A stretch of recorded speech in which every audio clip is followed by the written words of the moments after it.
Salut les amis, aujourd'hui After Zap Image numéro 704, on va débuter avec les statistiques impressionnantes de Cristiano Ronaldo sous le maillot du Real Madrid, puisqu'on en a un petit peu parlé en tout début d'épisode hier. C'était il y a 2 ans, jour pour jour, le Real s'était imposé face à Liverpool en finale de la Ligue des Champions, et c'était donc le dernier match de Ronaldo avec le maillot du Real, et évidemment c'est un joueur qui a marqué l'histoire du Real Madrid, c'est une véritable légende, 450 buts marqués pour Ronaldo avec le maillot madrilène en 438 matchs joués, donc vous faites le calcul, il est très simple, Ronaldo marque plus qu'il ne joue de match. On poursuit les amis avec une autre date importante dans l'histoire du football français, c'était il y a 16 ans, jour pour jour, en 2004, le parcours exceptionnel de l'AS Monaco en Ligue des Champions. Malheureusement, les Monégasques étaient tombés en finale de la Ligue des Champions face au FC Porto de José Mourinho. Une défaite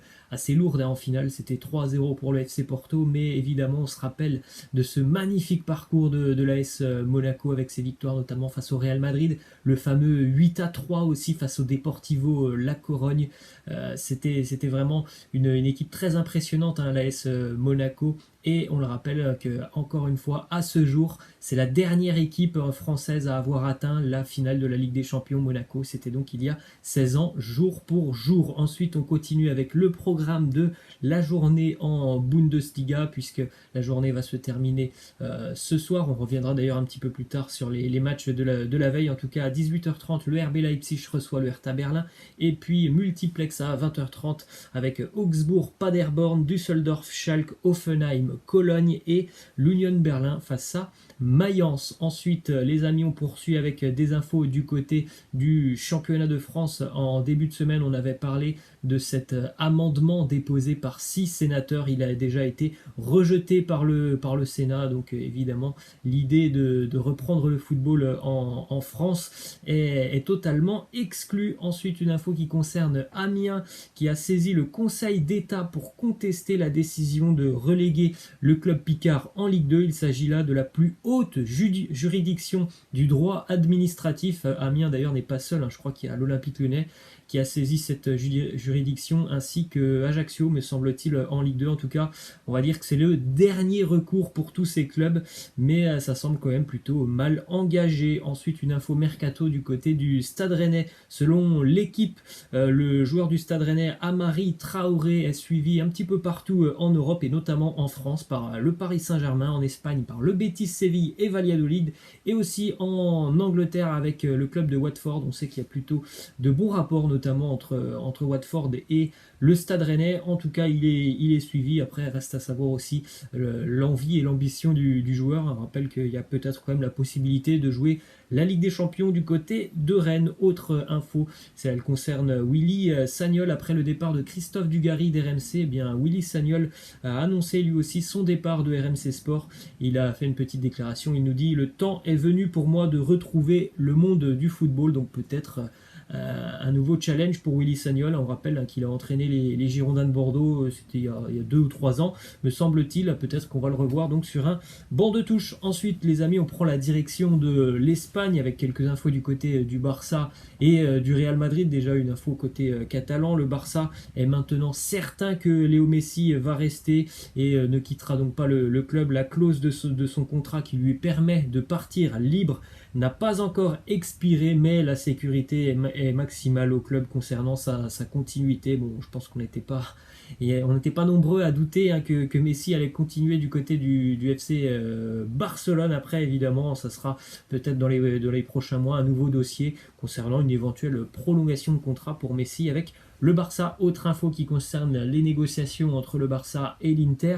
On rappelle que le Barça espère toujours accueillir Lautaro Martinez, et du côté de l'Inter, on a une cible prioritaire dans l'effectif catalan, c'est le jeune junior Firpo qui est l'option préférée des dirigeants interistes et surtout de l'entraîneur Antonio Conte, puisqu'il attire l'intérêt des Nerazzurri car c'est un jeune joueur avec un profil et des caractéristiques physiques et du jeu qui vont le faire certainement rentrer très rapidement et assez facilement dans le système de jeu adopté par Antonio Conte. Donc voilà, l'option, on va dire, préférée des interistes dans les négociations, c'est de pouvoir recruter Junior Firpo. Ensuite, quelques petites infos du côté du Real Madrid, une déclaration de Gareth Bale.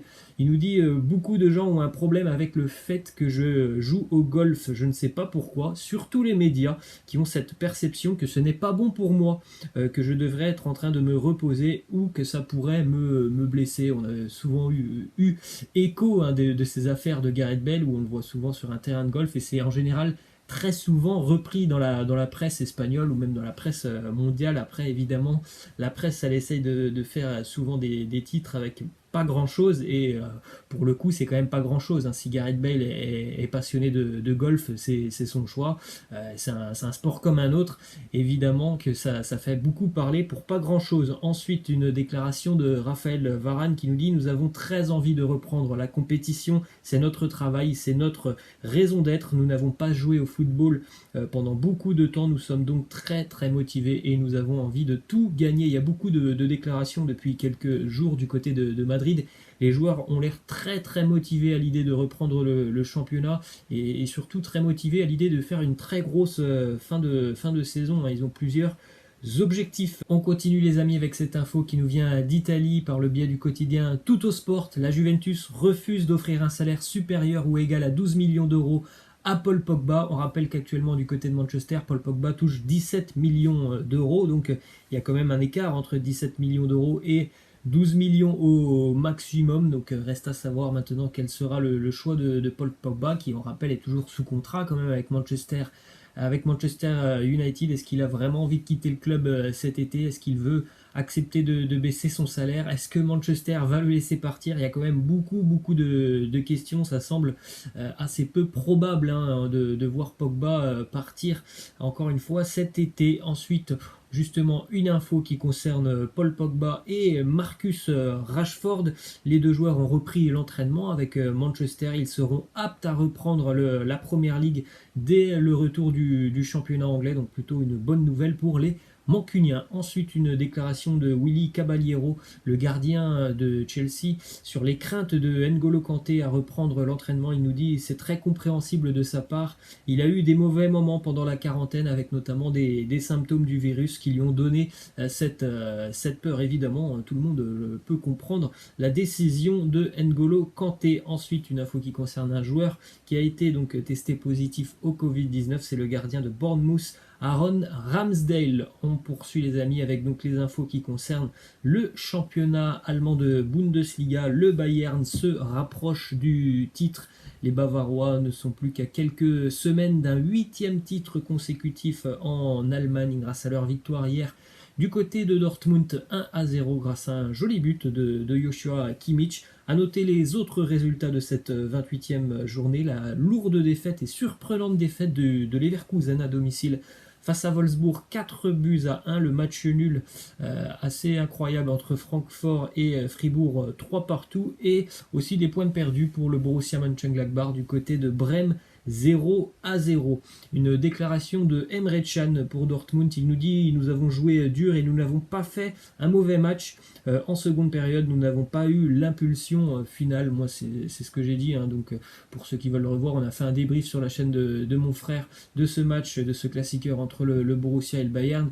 On a vu quand même qu'en seconde mi-temps, les joueurs du Borussia étaient peut-être un petit peu juste physiquement. Ils n'ont pas pu beaucoup pousser en seconde mi-temps. Ensuite, une info qui concerne Erling Haaland, qui a eu un match assez compliqué hier. Et en plus de ça, à la 70e minute, il a dû céder sa place. Il s'est touché au niveau du mollet, donc une blessure pour le moment pour Erling Haaland. On ne connaît pas encore évidemment la durée de son indisponibilité, mais d'après les images qu'on a vues hier, hein, ça sent pas très bon quand même pour Haaland. Ensuite, une petite anecdote sur le Borussia Dortmund et le Bayern Munich. C'était en 2003, le Bayern a donné 2 millions d'euros au Borussia Dortmund pour sauver le Borussia de la faillite. Le Borussia avait donc finalement réussi à s'en sortir, à remonter la pente, hein.